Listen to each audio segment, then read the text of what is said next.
Hi Megan! I'm making a video now on Wednesday because I know on tomorrow, Thursday, I won't have time because I have stuff that needs doing tomorrow. And yeah, so this is one less thing for me to do. I didn't think your video was that boring. I mean, it was kind of adorable because, I don't know, it just was. We were talking about psychology and I like that sort of thing.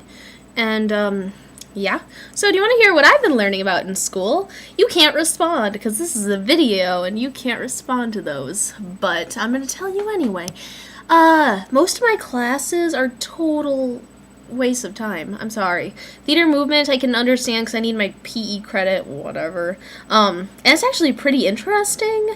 Like, we had an assignment where we had to establish an environment and then bring in 3 people and interact with them and have this whole like scenario.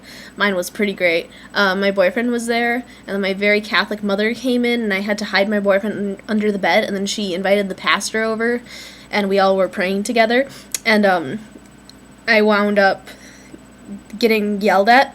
And so I went to the bathroom, and I decided to sneak out the window. And then my boyfriend comes in, and I'm like, I'm sorry. And we hug, and then I'm like, hey, come sneak out the window with me. And we leave my mom and the pastor arguing in my apartment. And guess what? My theater teacher really liked it. Like, during the other theater movement class, which is 3rd block, mine is 1st, he told them about my scene. And I had like 5 people come up to me and be like, I heard you did a really good scene. And I was like, oh. And today I asked my teacher about it, and he's like, well, you did do a really good scene. I was like, oh, stop it. And that was just really nice little ego boost. Anyway, theater movement, and then 2nd block I TA. I've told you about the block schedule before, I'm sure. I TA for the Spanish 2 class, and I mean, I have a mountain of papers to sort, but most of the time I end up working on AP Comp stuff because that class is no joke. 3rd, I have AP Comp, which, you know, that's pretty intense. I'll tell you more about that later. And then last, I have improv class, which is fun. It really is. But at that point, I'm like, my time could be better spent doing other things. But I like that class. It's useful. And look at this pencil. It's amazing. It looks like a pen. There's a little button here that makes lead come out. So, theater movement, I told you what I've been working on. I just did my final presentation of my scene yesterday. My next project is I have to make a healthy snack and share it with the class. I'm actually thinking of doing a video because we can either assemble it in class or make a video of it. So I might put that on this channel, or I might put it on my own channel. Who knows? I'm unpredictable. So, and then I have to share it with the class. So that's gonna be my next project. It shouldn't take too long. TAing, it's the Spanish 2 class. She has all these song lyrics that are in Spanish, and she wants me to sort them by song, and there are so many of them. It's like a box full of papers, and I put a pretty good starting dent in sorting them, and I mean, you can use them because there's enough of every song, but God, there's so many to go through, and it's so tedious. And she told me to always put homework first, and so I spend like 2 days out of the week actually sorting, and then the other 3 either doing AP Comp stuff or reading Interview with a Vampire, just because I'm like, I don't want to do this. I could never be a file clerk. It's so boring.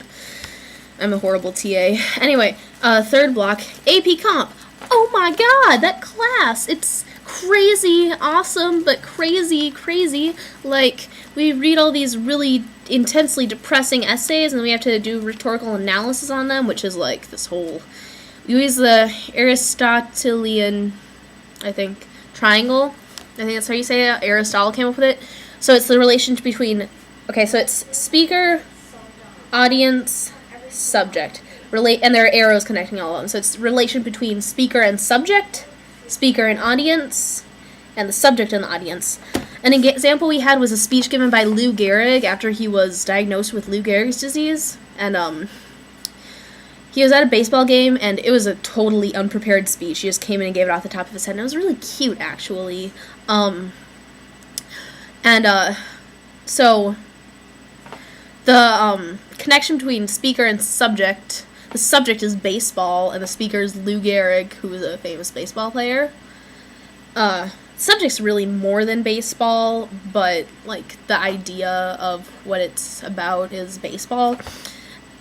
Is a combination of baseball and his recent diagnosis. And then it's subject and audience, which is like who's watching is baseball fans, and they're really connected to the subject of baseball. And speaker and audience is, kind of self-explanatory. It's how Gehrig connects with the audience, how he makes himself relatable, I guess, or how he gets his message across. So it's all very, very complicated, because then we have ethos, logos, and pathos, and then we have our, literary tropes and all of our little terms. We have to identify basically you have to identify rhetoric, which is how they get their point across, and, what devices they use to do it.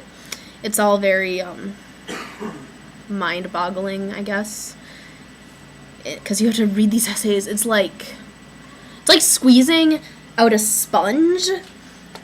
You take the essay is the sponge, and the liquid is the content, and you're squeezing it, and you're, totally taking out anything you could possibly get out of it, and then you have to, creatively, with brushes, arrange it on another sponge, which is writing it in your essay.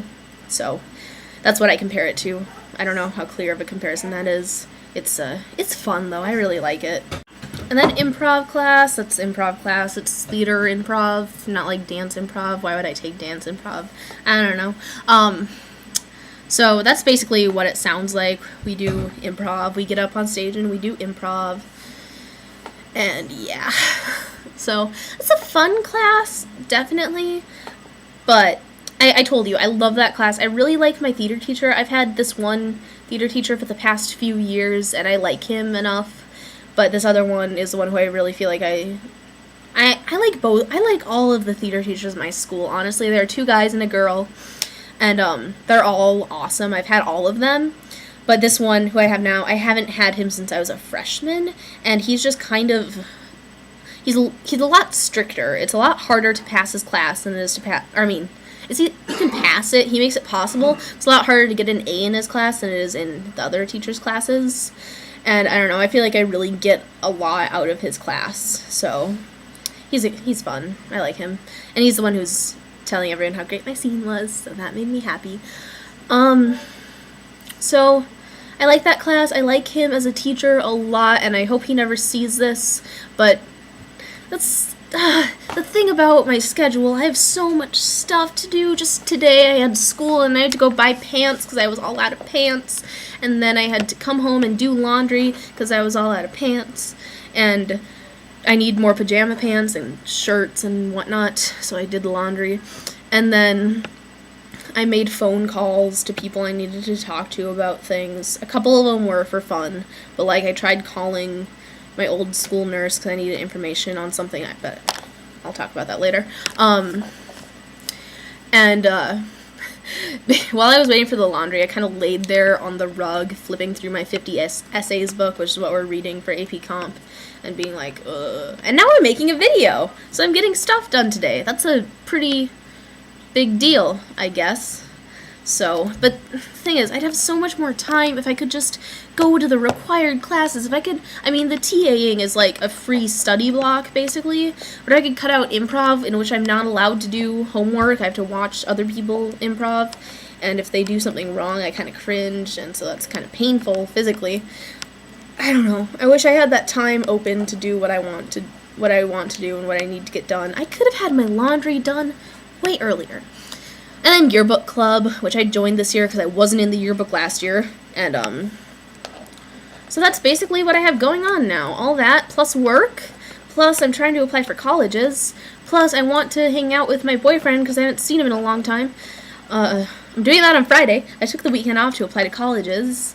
And, yeah, so hopefully I'll get some more stuff done and then I'll feel a little more, calm and under control. So that's what's going on in Ezra's world. So I will see you next week where we will discuss Interview with a Vampire.